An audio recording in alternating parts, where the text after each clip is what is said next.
Salam sejahtera, terima kasih karena bersama dengan saya di Nazilin Unity Channel. Akhirnya sah Najib dibebaskan. Ini apabila satu kes membabitkan 6,6 bilion IPIC hari ini diumumkan di mahkamah. Belum kita teruskan, jangan lupa Anda tinggalkan komen Anda dan tekan butang subscribe, share video ini. Terima kasih kerana membantu mengembangkan channel ini. Hari ini Najib dan Irwan telah diberikan lepas kes pecah amanah membabitkan 6,6 bilion IPIC. Bekas Perdana Menteri Najib Razak dan bekas Ketua Setiausaha Perbendaharaan Muhammad Irwan Serigar Abdullah dilepas tanpa dibebaskan di NAA atas 6 pertuduhan pecah amanah CBT membabitkan RM6,6 bilion ringgit.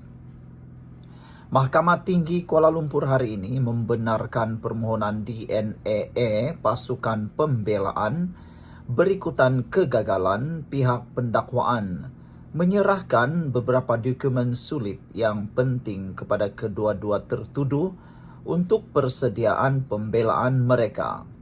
Kes jenayah itu telah berlarutan sejak Najib dan Irwan pertama kali didakwa di Mahkamah Session Kuala Lumpur pada 25 Oktober tahun 2018. Kes itu kemudiannya dipindahkan ke Mahkamah Tinggi. Semasa prosiding mahkamah terbuka pagi ini, Hakim Muhammad Jamil Hussein menegaskan bahawa pihak pendakwaan gagal mematuhi kehendak Seksyen 51A Kanun Tata Cara Jenayah. Mengikut undang-undang, pihak pendakwaan perlu mendedahkan maklumat dan dokumen yang ingin dikemukakan dalam kes terhadap orang yang tertuduh atau dituduh sebelum perbicaraan dimulakan. Saya menggunakan kuasa sedia ada mahkamah untuk memberikan DNAA kepada kedua-dua tertuduh kerana pihak pendakwaan tidak mematuhi Seksyen 51A CPC. DNAA tidak menjejaskan pihak pendakwaan kerana kedua-dua tertuduh masih boleh didakwa semula pada masa hadapan jika pihak pendakwaan mahu berbuat demikian. Kes itu didaftarkan pada tahun 2018 namun perbicaraan tidak dapat diteruskan walaupun beberapa penjadualan semula tarikh perbicaraan ditetapkan katanya. Menurutnya ini adalah suatu kelewatan melampau. Permohonan tertuduh pertama iaitu Najib dan tertuduh kedua Irwan dalam notis usul dibenarkan. Oleh itu, tertuduh pertama dan kedua dilepaskan tanpa dibebaskan. DNAA daripada ke-6 pertuduhan. Wang jamin dikembalikan kepada penjamin katanya. Pada 25 Oktober 2018, Najib dan Irwan mengaku tidak bersalah atas 6 tuduhan pecah amanah ke atas harta kerajaan Malaysia berjumlah 6,6 bilion ringgit berkaitan bayaran kepada International Petroleum Investment Company IPIC. Mereka didakwa melakukan kesemua kesalahan itu di Kompleks Kementerian Kewangan di Putrajaya antara 21 Disember 2016 hingga 18 Disember 2017. Kedua-dua tertuduh didakwa mengikut Seksyen 409 Kanun Keseksaan yang dibaca bersama, Seksyen 34 Kanun Sama yang memperuntukkan hukuman penjara maksimum 20 tahun dan sebatan serta boleh dikenakan denda jika sabit kesalahan. Sekian dulu untuk kali ini. Jangan lupa tinggalkan komen anda dan sila tekan butang subscribe. Mohon juga share video ini supaya semua orang dapat memberikan komen. Kita jumpa lagi. Bye-bye. Salam sejahtera. Terima kasih kerana bersama dengan saya di Nazilin Unity Channel. Pakat gelak tengok line up geng Tebu Katap oleh Liana Marzuki. Haruslah kita tergelak kerana yang dinyatakan kalau Zahid Hamidi menerima hasutan, menerima pujukan, mahu menumbangkan kerajaan beliau sendiri, beliau ditawarkan line up kabinet yang luar biasa. Dalam kabinet yang di-line up-kan oleh Liana Marzuki ini, beliau menulis, katanya, ini line up yang mereka propose pada UMNO, yaitu yang akan menjadi Perdana Menteri adalah Zahid Hamidi. Ramai rakyat yang suka, ramai rakyat juga yang tak suka. Apa pula pendapat Anda kalau Zahid Hamidi menjadi Perdana Menteri? Ada beberapa pengulas politik menyatakan bahwa Zahid Hamidi boleh menjadi timbalan Perdana Menteri sahaja. Untuk jadi Perdana Menteri, Zahid bukan tidak layak, tetapi tidak berkebolehan menjadi Perdana Menteri. Zahid lebih baik jadi timbalan Perdana Menteri sahaja. Kerana banyak perkara, terutamanya karakter Zahid Hamidi, kata netizen. Pengulas politik mahu kalau Zahid Hamidi kekal sebagai timbalan Perdana Menteri sahaja dan tidak menjadi Perdana Menteri. Apa pula pendapat kamu? Tapi line up yang paling melucukan ialah apabila disenaraikan beberapa muka lama menjadi menteri.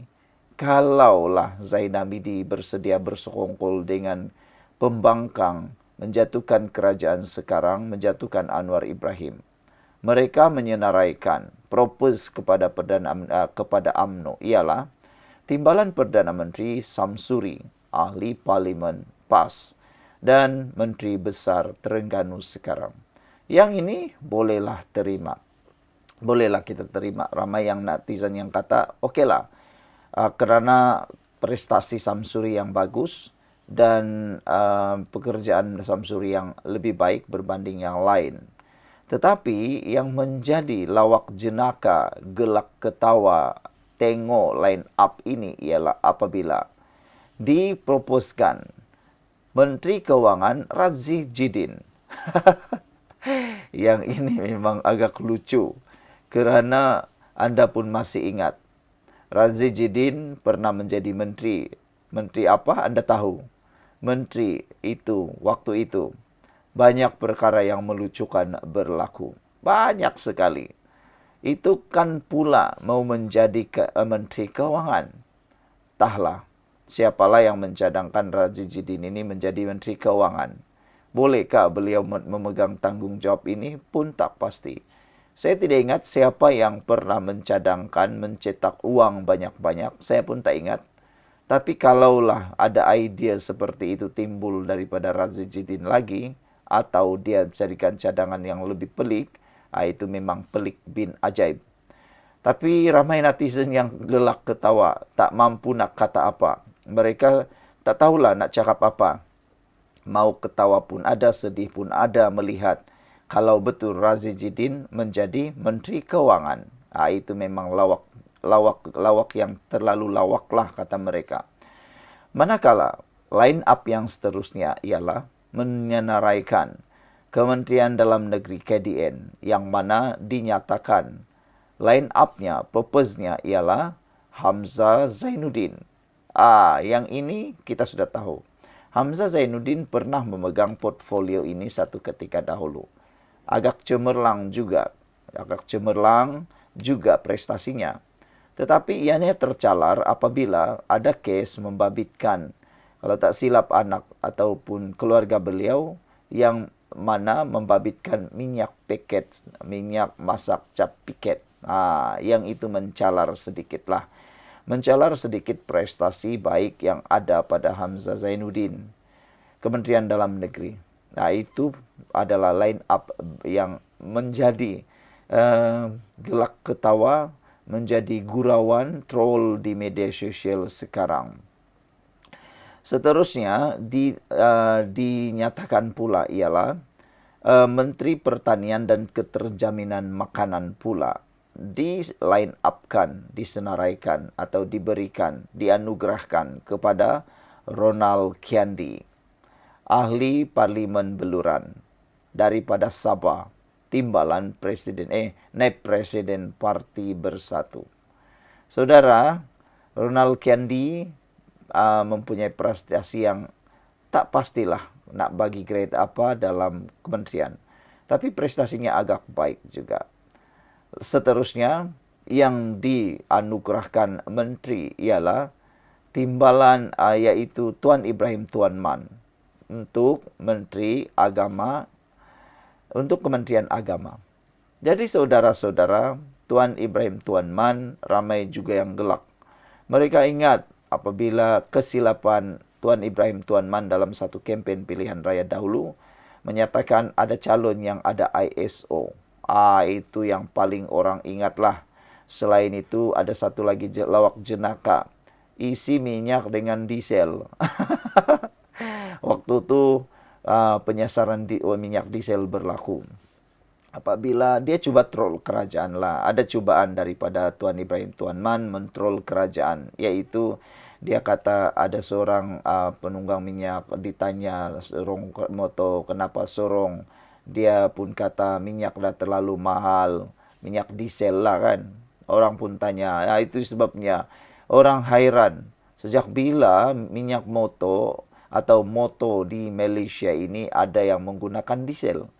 Seingat peminat-peminat motosikal, belum pernah ada rekod menunjukkan di Malaysia ini ada motor yang menggunakan diesel. Tak tahulah kalau di luar negara. Tapi kalau di Malaysia, seakan-akan seingat saya belum ada lagi lah yang menggunakan motor menggunakan diesel. Gosip politik ini kita nak tahu macam mana gosip artis juga.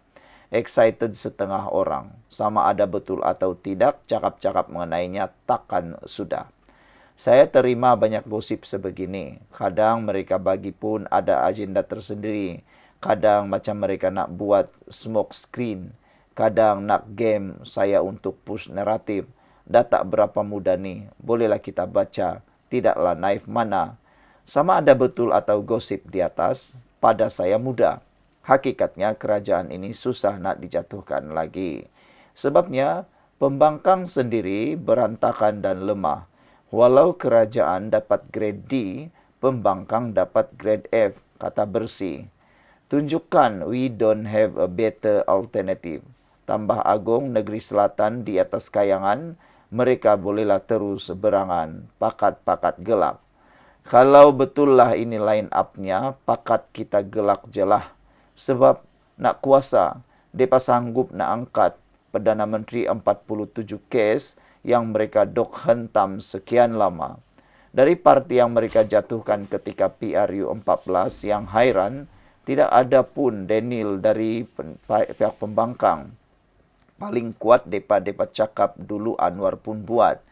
Cadangan timbalan Perdana Menteri pula tak meyakinkan. Walau dah ada toko pada mulanya, nampak macam lepas beberapa tahun tak seimpresif manapun. Nak bayar bonus pun tertakluk kepada kerajaan persekutuan bagi wang isyan. Kena ingat ya, negeri lain elok je tiada wang isyan. KDNK makin meningkat. Gaji MB pula lagi sedikit daripada yang dia harapkan wang isyan kerajaan. Line up lain lagilah pula. Ada yang nak repeat jadi Menteri KDN. Seram kita fikirkan. Kes dadah terbesar dalam sejarah negara masa zaman dia, pakat senyap saja.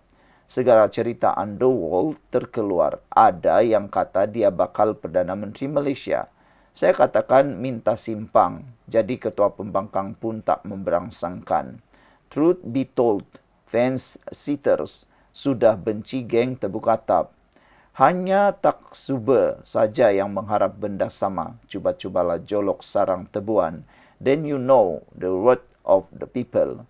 Bukan maknanya kita ini love the kerajaan sekarang. Banyak flows mereka ni. Cuma ramai kalangan kita tak larat. Tak larat dah dengan kerajaan bertukar tangan pertengahan penggal. At the end, kepentingan negara itu lebih penting, lebih tinggi daripada kepentingan parti atau politik. Siapapun yang propose line up ini pada UMNO nampak sangat dispredo. Nampak sangat geng pembangkang pun nak roboh.